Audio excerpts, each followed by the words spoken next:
That was our goal. I wanted to be the first human outside to spin like crazy, and the other half said, we don't think anything is going to happen. You look at upping some flares, and it gives me the perfect direction for the wind. Now this is a regular air. So now I'm really happy because even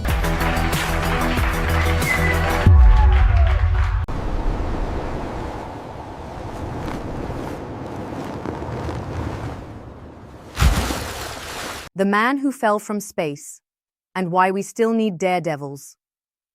The man who jumped from space and died, just feet from Earth. The man who once dared to jump from the edge of space, punching through the sound barrier with nothing but a specially designed suit and his will, died just meters from safety. On July 16, 2025, Austrian daredevil Felix Baumgartner died at age 56 in a tragic paragliding accident near Porto San Elpu, Italy. According to Reuters, he was flying a motorized paraglider over the coastline when he suffered a sudden illness, crashing into a seaside hotel pool before anyone could react. We heard a loud sound and ran out, but it was already too late, a witness told Corriere della Sera. It felt unreal. The man who survived a supersonic dive from 39,945 meters, about 24.2 miles, finally undone by something as ordinary as a medical episode and a shallow pool. Just 13 years earlier, on October 14, 2012, Baumgartner had performed an act that captivated over 8 million live viewers worldwide. The Guardian, 2012. As part of the Red Bull Stratos project, estimated to cost over $30 million, BBC, he ascended in a helium balloon to the stratosphere and jumped, reaching a peak speed of 1,357 km/h, 843 mph, becoming the first human to break the sound barrier in free fall. You don't defeat fear, you manage it, he told Red Bulletin in 2012. In that moment, Baumgartner wasn't just a skydiver. He was a living symbol of human daring and vulnerability. Yet even in death, he left behind questions larger than himself. Why do some people keep pushing beyond the edge? Is the price of extreme courage worth it? And why does the world still need people willing to try? This is the story of how a boy from Salzburg became a global icon of fearless flight, and what we can learn from how he lived and how he fell. The making of a daredevil. Born April 20th, 1969, in Salzburg, Austria, Felix Baumgartner's childhood was defined by two things: mountains and curiosity. He built his first parachute at age 16 and quickly joined the Austrian military's demonstration parachute team, where he honed precision jumps. But Baumgartner wasn't content with the regimented style of military sport parachuting. He wanted something wilder. In the late 1990s, he joined Red Bull's athlete program, which would become both patron and amplifier for his increasingly audacious feats. With Red Bull's backing, Baumgartner wasn't just jumping, he was making statements. By 2003, he made headlines by flying across the English Channel with a carbon fiber wing attached to his back, a motorized paraglider that blurred the line between flight and fall. "I'm fascinated by controlling something everyone fears," he told National Geographic in 2004. He scaled and base jumped from the Petronas Towers in Malaysia, then the Millau Viaduct in France, and finally the Taipei 101 in Taiwan, which at the time was the world's tallest building. For Baumgartner, it wasn't enough to fall. He had to fly first.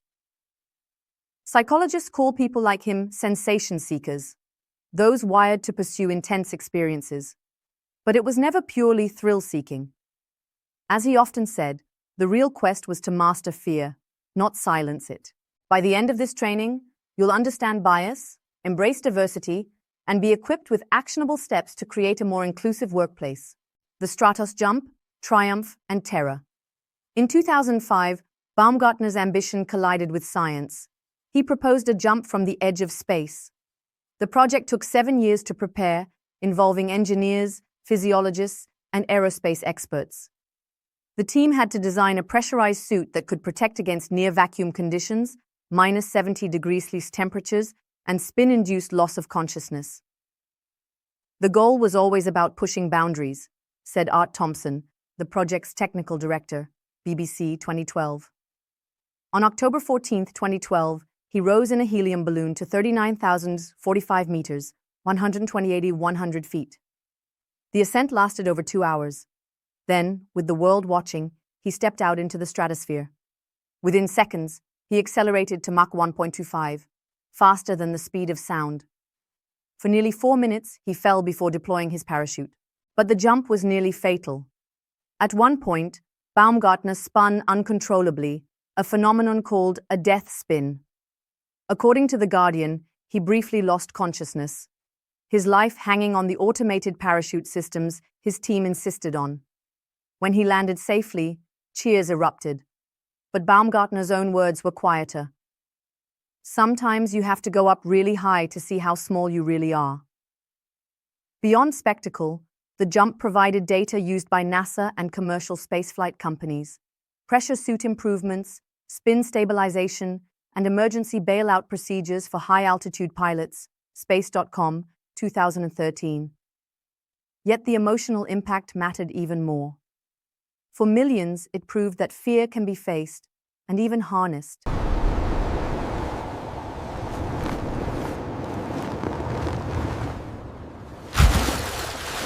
The final flight, tragedy and theories. Fast forward to July 16, 2025. At 56, Baumgartner still flew regularly. That morning, he piloted a motorized paraglider near the Italian coast. Witnesses described a clear sky and calm winds. At some point, something went wrong. According to Reuters, he suffered a sudden illness mid-flight, crashing into a hotel pool before rescuers could reach him. On social media, shock turned to grief, and then to speculation. He died doing what he loved, many wrote. Was it the vaccine? Others asked. Some blamed age, others destiny. A few medical experts offered sober context. At Baumgartner's age, even elite athletes face higher risk of cardiac events, especially under physical stress, Journal of Sports Medicine, 2022.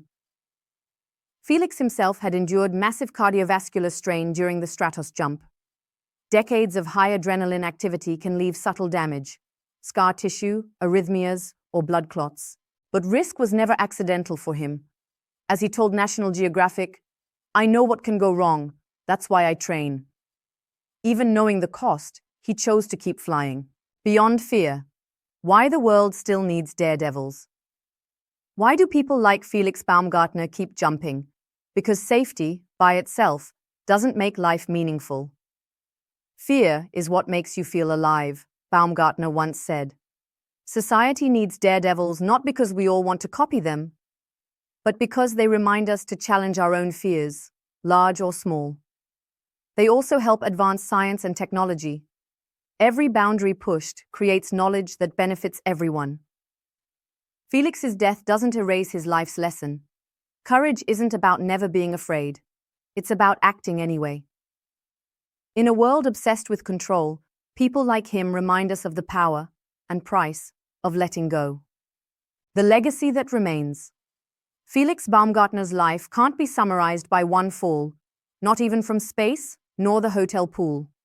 He was a man who built wings where none existed, who faced death countless times, but insisted on living deliberately. In the end, maybe that's what captured the world's imagination. Not the jumps themselves, but the reminder that it's still possible to choose the uncertain path and truly live. As one fan wrote, he wasn't fearless, he was human, and he jumped anyway.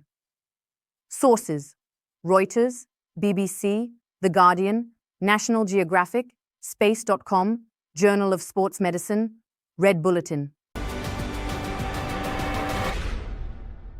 That was our goal. I wanted to be the first human outside spin like crazy, and the other half said, we don't think anything is going to happen. Next couple of seconds, you see at that moment, it slowly happens. You have to do this while the whole world is watching.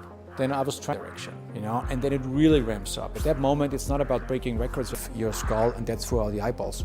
If that happens, you're going to die. It pulls you out of that flat spin. That's why I put my hands in It's getting it under control. I turned around and it was stable as a rock. See the suit flapping. You look at popping some flares and it gives me the perfect direction for the wind. Now this is a regular air. So now I'm really happy because even